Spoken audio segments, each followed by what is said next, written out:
Hey, but that two-tone button up though look like ice cream though. Hey, what's going on everybody of YouTube? KAD Daily here. Today I'm going to be showing you guys how to make a two-toned button up. One colorway on top, one color on the bottom. It looks pretty dope, and if you guys want to see the first ever two-tone button up I've made, it's like a black and white combination. Let me show you real quick.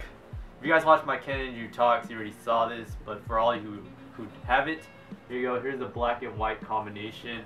I just feel like the darker color needs to be on top. I tried white on top, but it just doesn't look good. But anyways, guys, I'm gonna be showing you guys how to do that today. So without further ado, let's get straight into the tutorial. Here's an overview of some of the things you're gonna need for this tutorial.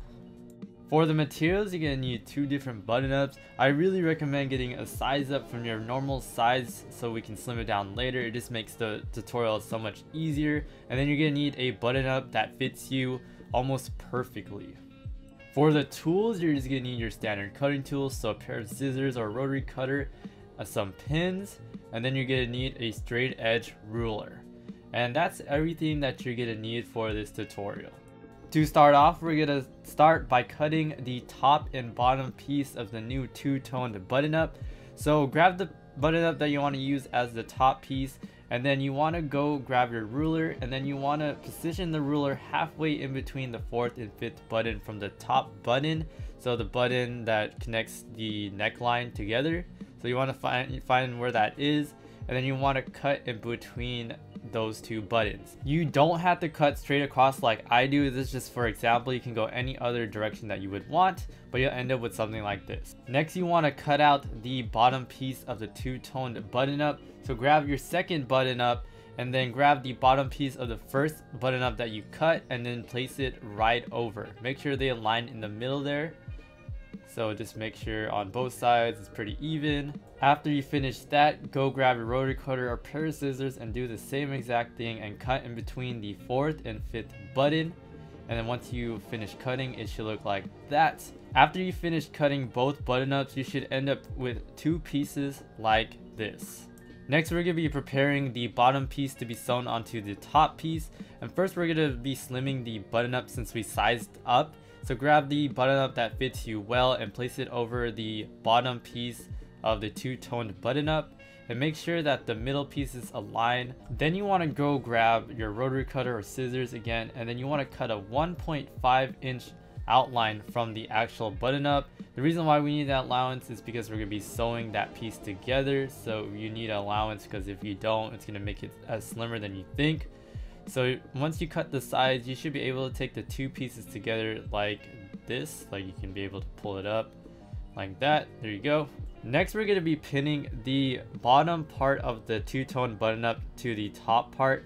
And first, we're going to start with the front side of the button up. So grab the front piece of the bottom of the button up, and then make sure to take off the top button. So just remove the button from the hole. Then you want to take this piece and flip it onto its backside exactly how I do it.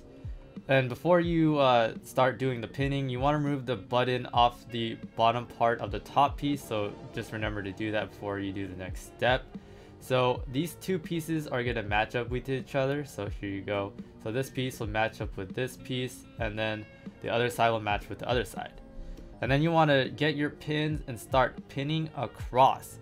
Now, once you pin all the way across, you're going to start to notice that it doesn't reach the very end of the button up, and you're going to have extra space on the ends.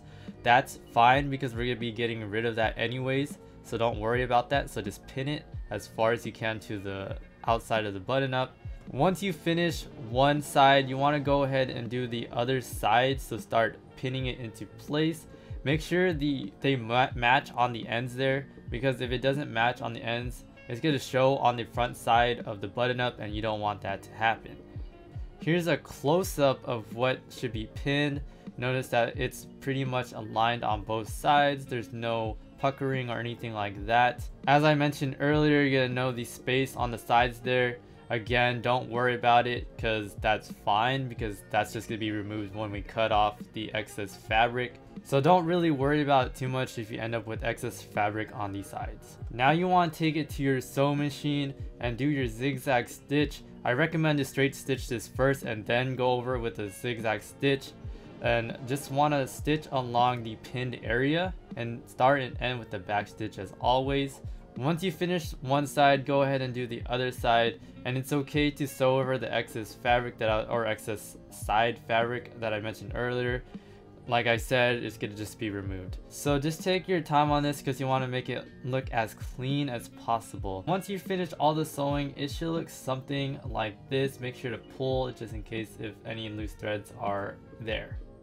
Next, we're going to be pinning the back piece to the back side of the button up, so the other piece to the bottom part of the button up. So flip it onto its back side, grab that second piece that we had earlier, and then I'm just going to make it easier for you guys, so I'm going to get rid of the front piece so it doesn't confuse you or anything like that. So here you go. You're going to grab the back piece, align it with the back part of the top part of the button up. I know it's confusing, but once you see it yourself, you'll understand. And then make sure that the back piece is in the middle of the button up, and then you want to start pinning it into place. Make sure to take your time with the pinning because you want it to be as centered as possible. So if you rush your pinning, you might actually misalign it, and it's just gonna look funky if it's in a weird position. But once you're done with all your pinning, it should look like this, and then we're going to be sewing along the pinned area. So repeat the same process as earlier. You want to go along first with a straight stitch, and then after you finish the straight stitch, you want to do a zigzag stitch to basically keep a very strong bond between the two pieces. So go first with a straight stitch and then end with a back stitch and then do your zigzag stitch. Now we're going to be slimming the button up to your size. So first thing you want to do is grab the button up and turn it inside out. So just basically just turn it inside out. It doesn't get any more difficult than that. I think that's probably the easiest thing throughout this tutorial. But once you got it inside out, make sure to flatten it out nice and flat and everywhere, so nice and flat like that. Then you want to grab the button up that fits you well, and then you want to line it onto the two-toned button up. Once you got everything flattened out and straightened, it should look something like this. Make sure it's as straight as possible because it's very crucial. But once you got everything flattened out, you want to cut a 1-inch allowance from the actual button up, the button that fits you well. And then here is how you do the sleeves. Notice I do still keep the 1-inch allowance, but I don't go all the way to the wrist. I actually cut at an angle. So here you go. I noticed that it's like a diagonal. I don't actually get to the wrist. I actually cut at a diagonal angle. We don't want to cut across the wrist because that would make it even smaller than it already is, and you don't want that to happen. Once you finish all the cutting, it should look something like this, and then you just want to sew along the cut areas. So go along these sides, and you want to just do a zigzag stitch probably twice if you really want a really strong hold.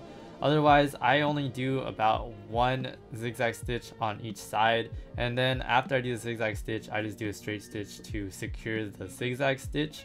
But it's definitely not necessary. But once you finish both sides, you should be done with your new two-toned button-up.